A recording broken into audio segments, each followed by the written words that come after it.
and welcome to Loving the Planets for the March Full Moon 2019 special edition. I'm Armand Diaz in Long Island, New York.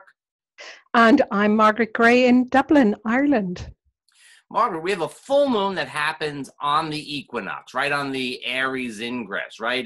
For those of us in the Northern Hemisphere, right at the beginning of springtime. It seems like a very popped up, exciting full moon. I think it really is, and I think it's a full moon that's particularly relevant to relationships because it's in Libra, of course, then opposite the sun in Aries. So this whole axis is about independence versus connecting and compromise. And when I say compromise, I don't mean giving oneself up, because we're really integrating that sense of independence with how to relate with others, which really enhances relationships. So I think this is really one to watch out for in terms of relationships. How about the fact, this is, I don't want to say I'm a warrior, but I see that the sun is very close to Chiron now that Chiron has gotten into Aries, and that seems to be makes it a little bit harder to be independent. I would worry.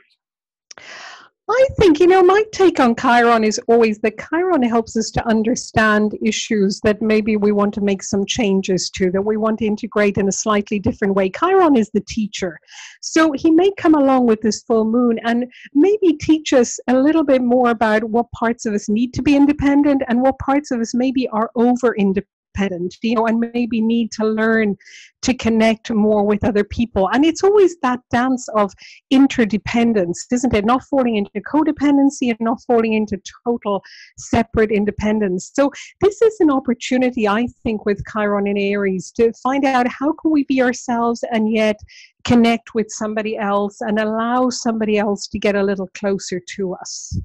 Yeah, it seems to be the extremes, right? 0 Aries, 0 Libra. We have a real dichotomy there. This is the extreme type of thing, and I think you're right. You don't want to compromise in the sense of giving away, but on the other hand, you don't want to fall into the extremes of egotism. That would be a little bit of a danger maybe with 0 Aries. I think Chiron will prevent that or make it more challenging to fall into real egotism. But Chiron isn't the only thing that's happening at this time. We have other stuff going on as well. It's a very busy full moon because there's the aspect, the quincunx to Uranus. So, we always say this over and over, expect the unexpected with Uranus. And so we don't know. So there's something new that's ready to start. And of course, full moons are a time of, coming to fruition, something coming to fruition, and something comes to light. Something from our unconscious comes to light. So it might be very interesting to see what does come to light with this Uranus. What is it that suddenly comes into our consciousness? So watch out for a few surprises, I think. What do you think? Ooh, I don't know. Yeah, I think, well, I don't know because they're surprises. That's why they're surprises. I think that, in terms of relationship, though, it is certainly something that, is likely to have surprises, and we may learn something new about our relationships. That could be the piece of information that we weren't expecting, but it could also be simply that we come to a realization about our relationships that we weren't expecting.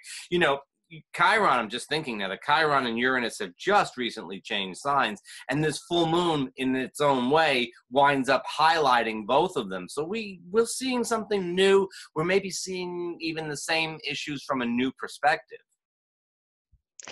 I think there's a lot about this full moon that is a little bit has that quality of a new moon as well about it, because it's at these early degrees of the start of something new. And there might be the impetus to kind of jump into something new without kind of burying the old first. So if we can bear with it and really, clear the old and then plant the seeds for the new, I think something really good could come out of it. But, I wanted to mention that there's also a fairly complex configuration going on in the sky at the moment, the Yod, which, people often call the finger of God, which is really a configuration where there's there's several energies that are really challenging each other. And then there's the release point where all of those energies are funneled through. And this yod is particularly important because Venus is involved in it, which of course our self-value, how we value others, our relationships. And it's a lot to do with friendships, in fact, this yod, rather than intimate relationships.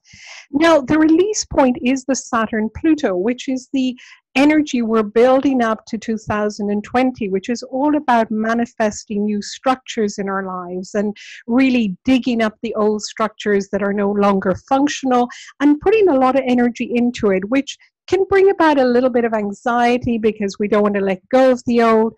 However, if used effectively, this Saturn-Pluto can really help us put some foundations in which are very solid for relationships. So this is an important full moon for that, which is about, again, clearing out more of the old structures to do with relationships, but particularly to do with our self-value or self-esteem, which really are the foundations of any relationship. I think it's important to recognize, we're always at this kind of point where something is beginning and something is ending and something is sort of in the middle. It's always, these cycles always overlap with each other, so we can talk about it being the beginning of something that's maybe, and at this time of year, as we move from Pisces to Aries, and we're in the midst of renewal. And then there's things that are, maybe coming to light that we're seeing the full manifestation of, and maybe some things that are coming to an ending as well. And there's, it gets pretty complicated. But yes, I think in our relationships, we might be seeing that some things have to change, some things have to go, and that's clearing the ground for new things. Now, on a more mundane-ish kind of level, I want to say that at this full moon, we also have Venus square to Mars and sextile to Jupiter. We always talk about it being a sort of passionate kind of aspect when we have Mars and Venus together, especially with Mars in Venus's home sign. And then Jupiter adds a little bit of extra flavor there.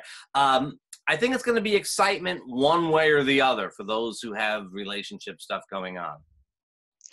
That's so true. And, so there's these two really big things going on as well as the full moon. And just to go back a second to the yod, just to say that the apex of the yod is the north node. And often nodes are not included in yods, but I do include them because I think they're important points. And at the moment, the nodal axis is very important because Pluto, of course, is going towards the south node. So we've got a lot of energies also building up towards future points, in April and then later on in 2020. So I think this is the seeding of those changes. So watch what's happening. Even if there aren't big changes in your relationships, just watch what's happening. What foundations are you putting in? What kind of stepping stones towards a future in your relationships, are coming out? And as you say, maybe something exciting and maybe some fun as well with those configurations.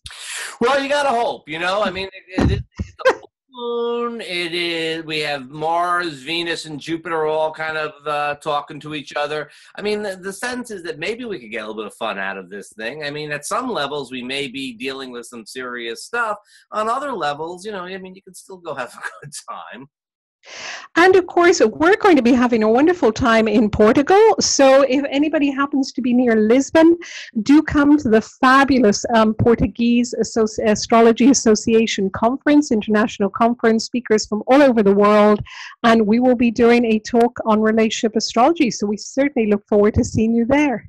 Yeah, it's going to be fun. I'm looking forward to that. Well, next one will be the new moon in April, won't it? Goodness, yes. Yeah, that's it. That's what we're up to. Next month. April. We're racing ahead. Absolutely. Gosh, it's not. This year isn't a toddler anymore, right? It's getting there, huh? Flying through. And if you want to get our recordings, make sure that you sign up for our YouTube videos, which we do every month, twice a month, and in fact, no, 3 times a month because we also do the month ahead. We do. Take care, Armand. Bye-bye, Margaret. Take care. Bye-bye.